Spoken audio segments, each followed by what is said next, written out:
Humans have historically followed the pattern of other mammals.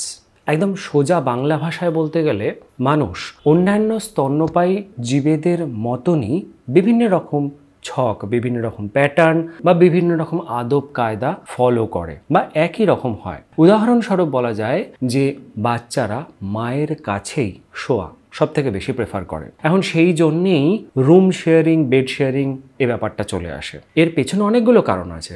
একটা হচ্ছে feeding, hunger, security, warmth, এরকম ব্যাপারগুলো চলে আসে। অবশ্য মায়ের সাথে এই শেয়ারিং ব্যাপারটা ঠিক যায় না তবু, কিন্তু মানুষ অন্যান্য প্রাণীদের থেকে তার বুদ্ধির জন্য বেশ খানিকটা উন্নত এবং আলাদা।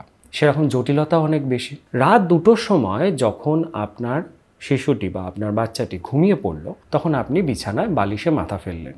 সেই মাথাটা ফেলা মাত্রই নানান রকম চিন্তা ভাবনা আপনার মাথায় ঘুরতে শুরু করলো, নানান নেগেটিভ চিন্তা ভাবনা, আপনার শরীরে ক্লান্তি, কিন্তু কিছুতেই ঘুম আসছে না। এই রকম হতে হতে হঠাৎ করে দেখলেন আকাশটা ফর্সা হয়ে গেছে, মানে ভোর ফুটে গেছে, এবং তা সত্ত্বেও আপনার ঘুম আসছে না। কিছুক্ষণ বাদে আবার আপনার বাচ্চাটি উঠে পড়ল। নতুন মায়েরা এই রকম সমস্যায় অনেকেই পড়ে থাকেন, বেশিরভাগ ক্ষেত্রেই পড়ে থাকেন। সদ্য বাচ্চা হয়েছে সেই রকম মায়েরা এবং তার বেশ কিছুদিন পরেও এরকম সমস্যা হতে দেখা যায়। আজকে সেই জন্য এই সমস্যাটা কেন হয় সেটা নিয়ে আলোচনা করব, অর্থাৎ পোস্টপার্টাম স্লিপ ডিসঅর্ডার কেন হয়। যেহেতু প্যারেন্টিং নিয়ে আলোচনা করছি, সেই জন্য প্যারেন্টসদের বিভিন্ন সমস্যা বা বাবা মায়েদের বিভিন্ন সমস্যা নিয়ে তো আলোচনা করতেই হবে। সেই জন্য আজকে আলোচ্য বিষয় পোস্টপার্টাম স্লিপ ডিসঅর্ডারের কারণ বা নতুন মায়েদের ঘুম না হওয়ার কি কারণ।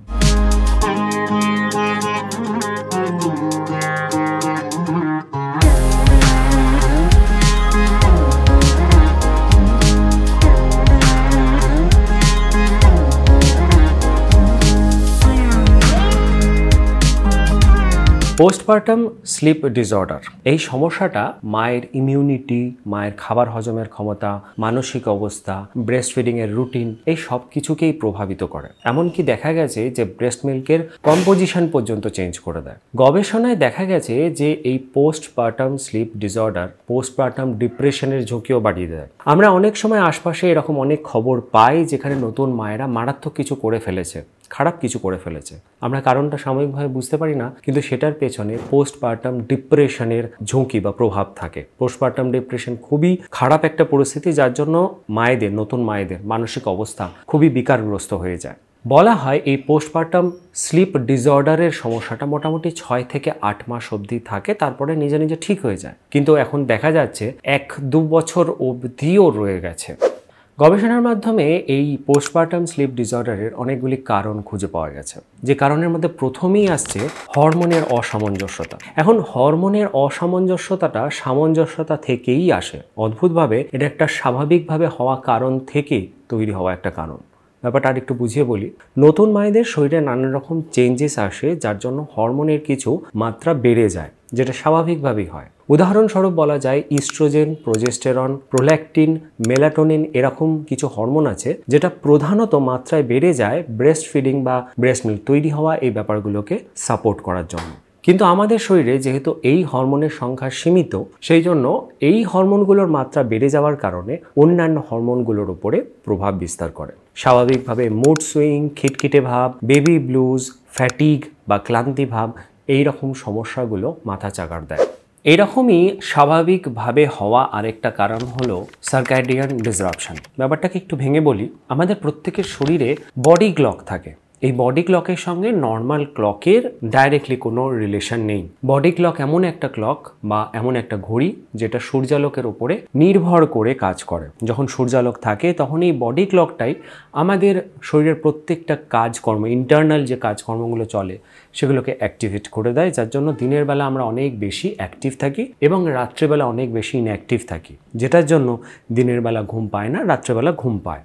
যখন বারবার রাত্রেবেলা মায়েরা ঘুম থেকে উঠে বাচ্চাকে ফিড করাচ্ছে, তখন এই বডি ক্লকের রিদমটা নষ্ট হয়। স্বাভাবিকভাবেই শরীরের ভেতরে যে কাজকর্মের যে রিদম সেটাও নষ্ট হয়। এটাকে সার্কাডিয়ান ডিসরাপশন বলা হয়। বারবার যখন মায়েরা ঘুম ভেঙে উঠছে, বডি ক্লকটা নষ্ট হচ্ছে, তখন ডিপ ঘুমের অভাব হচ্ছে, মানে সাউন্ড স্লিপের অভাব হচ্ছে। যখনই সাউন্ড স্লিপের অভাব হচ্ছে তখন চট করে ঘুম আসতে চায় না। এই যে চট করে ঘুম আসতে চায় না, ডিপ ঘুমের অভাব হচ্ছে, কিছুক্ষণ আগে যে হরমোনাল একটা ইমব্যালেন্সের কথা বললাম, এই সব কিছু মিলে মুড সিমটমস তৈরি হয়। মুড সিমটমস মানে সবসময় একটা নেগেটিভ চিন্তাভাবনা হওয়া বা নেগেটিভ চিন্তাভাবনা সব কিছুকে নিয়ে, নিজেকে নিয়ে, বাচ্চাকে নিয়ে, ফ্যামিলির অন্যান্য মানুষজনকে নিয়ে নেগেটিভ চিন্তাভাবনা হওয়ার একটা পরিস্থিতি বা নেগেটিভ চিন্তাভাবনা ঘুরতে শুরু করে। 3 নম্বর প্রধান কারণ হলো স্ট্রেস এবং অ্যাংজাইটি। স্বাভাবিকভাবেই আপনার প্রশ্ন হবে যে একজন মা যেখানে বেড রেস্টেই বাচ্চাকে নিয়ে থাকে বা বাচ্চাকে নিয়ে শুধুমাত্র ইনভলভ থাকে, খুব একটা কাজকর্ম করে না, তাহলে মায়ের স্ট্রেস বা অ্যাংজাইটি আসে কোথা থেকে? এই যে কিছুক্ষণ আগে বললাম ডিপ ঘুমের অভাব, হরমোনাল ইমব্যালেন্স, এর সাথে নতুন দায়িত্বে নিজেকে খাপ খাইয়ে নেওয়ার যে ব্যাপারটা, এই সমস্ত ব্যাপারগুলো মায়ের মধ্যে শারীরিক এবং মানসিক চাপের সৃষ্টি করে, যার জন্যও স্ট্রেস আসে। আর এই স্ট্রেসের পরিস্থিতিটাই সিম্প্যাথেটিক নার্ভাস সিস্টেমকে অ্যাক্টিভ করে দেয়। এই sympathetic nervous system automatic nervous সিস্টেমের একটা পার্ট। আমাদের এই স্নায়ুতন্ত্র বা নার্ভাস সিস্টেমের মধ্যে একটা পার্ট থাকে অটোমেটিক নার্ভাস সিস্টেম, যেটা স্বয়ংক্রিয়ভাবে নানা রকম প্রতিক্রিয়া বা আমাদের রেসপন্স তৈরি করতে হেল্প করে। তার মধ্যেই সিম্প্যাথেটিক নার্ভাস সিস্টেম থাকে, যার কাজ হচ্ছে বিভিন্ন স্ট্রেসফুল সিচুয়েশনে ফাইট টু ফাইট ভাবে কাজ করা বা ফাইট টু ফাইট মোডটাকে অ্যাক্টিভ করে দেওয়া, যার জন্য শরীরে কর্টিসল বা স্ট্রেস হরমোনের লেভেল বেড়ে যায়, হৃদস্পন্দন বেড়ে যায়, শরীর সবসময় অ্যাক্টিভ থাকে বা বাকি নার্ভাস সিস্টেমটা বা স্নায়ুতন্ত্রটাকে অ্যাক্টিভ করে রাখে। এই অ্যাক্টিভিটির জন্য বা এই সিম্প্যাথেটিক নার্ভাস সিস্টেম অ্যাক্টিভ থাকার জন্যই আপনি রাত্রে যখন শুয়ে পড়ছেন তখনও এটা বাকি নার্ভাস সিস্টেমটাকে বা শরীরের সম্পূর্ণ স্নায়ুতন্ত্রটাকে ঘুমের জন্য রেস্ট নিতে বা রিল্যাক্স করতে দিচ্ছে না। এই সমস্ত কিছু পরিস্থিতি মিলিয়ে একটা অ্যাংজাইটি তৈরি হয়, বাচ্চাকে নিয়ে চিন্তা হওয়া, নিজেকে নিয়ে চিন্তা হওয়া, পরিবারের অন্যান্য মানুষজনকে নিয়ে চিন্তা হওয়া, বাচ্চা নেক্সট কখন উঠবে, কখন খাওয়াতে হবে, কখন ডায়াপার চেঞ্জ করতে হবে, এমনকি বাচ্চা শ্বাস নিচ্ছে নাকি সেটা দেখারও একটা টেনশন কাজ করে, যার জন্য অ্যাংজাইটি তৈরি হয়ে যায়। 4 নম্বর আরেকটা কারণ পাওয়া যায়, সেটা হচ্ছে আয়রন ডেফিসিয়েন্সি। মায়ের যখন ডেলিভারি হয় বা যখন বাচ্চা জন্ম নেয়, সেই ডেলিভারির সময় অনেক ব্লাড লস হয় বা শরীর থেকে অনেক রক্ত বেরিয়ে যায়। এর পরবর্তীকালেও মায়ের রিকভারির জন্য অনেক রক্তের বা ব্লাডের প্রয়োজন হয়। 5 নম্বর কারণ হলো শারীরিক অস্বস্তি। ডেলিভারি নর্মালি হয়ে থাকুক বা সি সেকশন, দুটোতেই শরীরে নানান রকম অস্বস্তি থাকে। নর্মাল ডেলিভারির ক্ষেত্রে এবং যে ক্ষেত্রে সি সেকশনে সেলাই পড়ছে সেই সেলাইয়ের জায়গায় টান, এইরকম অস্বস্তিগুলো তাকে সঠিকভাবে বসতে এবং শুতে দেয় না। তাছাড়াও নানান রকম সমস্যা হয়, যেমন মাস্টাইটিস হয়, যে ক্ষেত্রে ব্রেস্ট মিল্ক জমে গিয়ে ফুলে ইনফেকশন হয়ে জ্বর আসে। তাছাড়াও বারবার করে ইউরিন পাস করার সময় বা পটি করার সময় অস্বস্তি হওয়া, ঠিকঠাকভাবে ক্লিয়ার না হওয়া, এরকম নানান রকম সমস্যা আসতে থাকে, যেটা মাকে শারীরিকভাবে শান্ত হতে দেয় না। এছাড়াও বলা যায় যে ডেলিভারির পরে অনেক মায়ের থাইরয়েডের সমস্যা, ব্লাড প্রেশারের সমস্যা, ব্লাড সুগারের সমস্যা তৈরি হয়, যেটাও মাকে স্বস্তি পেতে দেয় না। আর 6 নম্বর রিজন হলো বাহ্যিক বিভিন্ন বস্তুর প্রভাব। যেমন মায়েরা যদি চা কফি বেশি খেয়ে ফেলেন, তাহলে সেক্ষেত্রে ক্যাফিন বা ট্যানিনের যে প্রভাব থাকে সেটার জন্য ঘুম আসতে চায় না। আর যদি গ্যাজেট বা ব্লু স্ক্রিন যদি অতিরিক্তভাবে ব্যবহার করে ফেলে, যে ক্ষেত্রে মা হয়তো বসে আছে, সেক্ষেত্রে অতিরিক্ত মোবাইল বা অতিরিক্ত স্মার্টফোন ইউজ করে ফেলছে। হ্যাঁ, রেডিয়েশন থেকে ক্ষতি হয় না, কিন্তু ব্লু স্ক্রিনের এক্সপোজারের জন্য দেখা গেছে ঘুম আসতে অসুবিধা হয়। এমনকি শোবার আগেও যখন স্মার্টফোন বা ব্লু স্ক্রিনটা বেশি ব্যবহার হচ্ছে, সেটা ঘুম আসতে দেয় না বা ঘুম আসতে অস্বস্তি বা অসুবিধা তৈরি করে। এবারে এগুলো তো গেল কারণ, যে কারণগুলোর জন্য পোস্টপার্টাম স্লিপ ডিসঅর্ডার হচ্ছে। এখন এর সমাধান কি, সেগুলো আমাদেরকে জানতে হবে। সমাধান নিয়ে আমি এখানে আলোচনা করব না, নেক্সট ভিডিওতে আলোচনা করব, কারণ সেখানে একটা কমপ্লিট প্ল্যানিং আছে, যে ক্ষেত্রে আশেপাশের পরিস্থিতি এবং ইন্টারনাল বা ভেতরের কিছু কারণ, সেগুলোকে সমাধানের জন্য আমাদের সঠিক রুটিন বা প্ল্যানিং দরকার।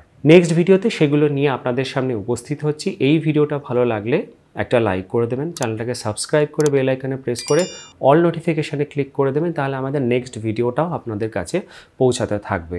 আশা করব সেই ভিডিওতে বলা যে প্ল্যানিংগুলো বা যে ওয়েগুলো আছে বা যে মাধ্যমগুলো আছে, যে প্রসেসগুলো আছে, সেগুলোকে ফলো করে আপনারা আস্তে আস্তে এই স্লিপ ডিসঅর্ডারের সঙ্গে লড়াই করে উঠতে পারবেন।